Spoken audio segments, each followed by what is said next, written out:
looking at all your photographs. I'm supposed to be looking straight ahead, but I want to take a look at you while I'm talking to you. I really mean it. We have an obligation, but we also have a great privilege.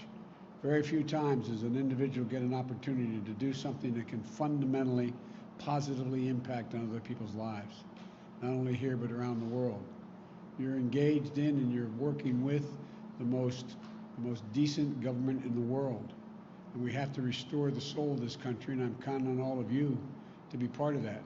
And it's not hyperbole. The only thing I expect with absolute certitude is honesty and decency, the way you treat one another, the way you treat the people you deal with. And I mean that sincerely. Remember, people don't work for us. We work for the people. I work for the people. They pay my salary. They pay your salary.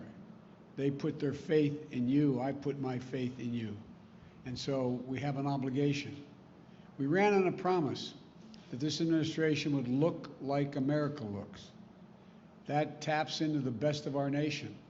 That opens doors and includes the full range of talents we have in all our people. And that meant asking you and your families to serve. We're honored that you accepted the call. And I'm not being solicitous when I say this. We owe your families. We owe your families.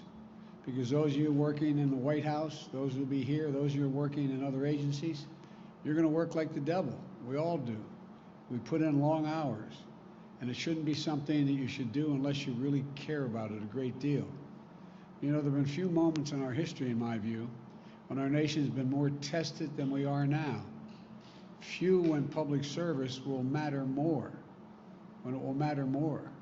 And history going to measure us, and our fellow Americans will measure us by how decent, honorable, and smart we've been in terms of looking out for their interest. You know, to contain a pandemic, to administer a vaccine, it's going to be the most consequential logistical thing that's ever been done in the United States. It's going to take a lot, an awful lot. We're going to rescue an economy. But we have so many opportunities to build it back and build it back so much better.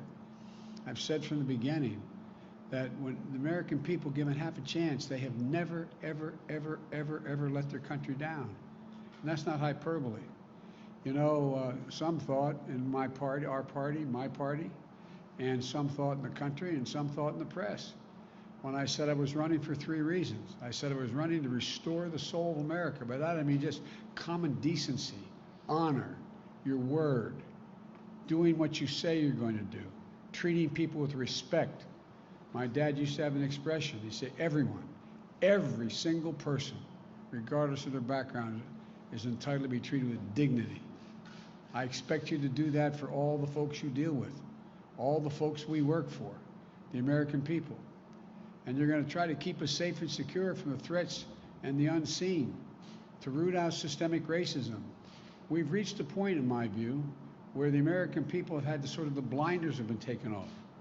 They've been taken off and realized, they didn't realize before, just how much systemic racism still exists, because they didn't live in circumstances where they were with large minority populations, whatever the background was.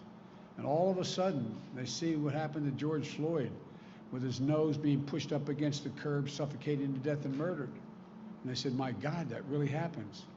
This piece of technology has changed. The young man had the courage to stand there for 8 minutes and 44 seconds and take that picture. And the whole world responded. The whole world responded. We have a chance.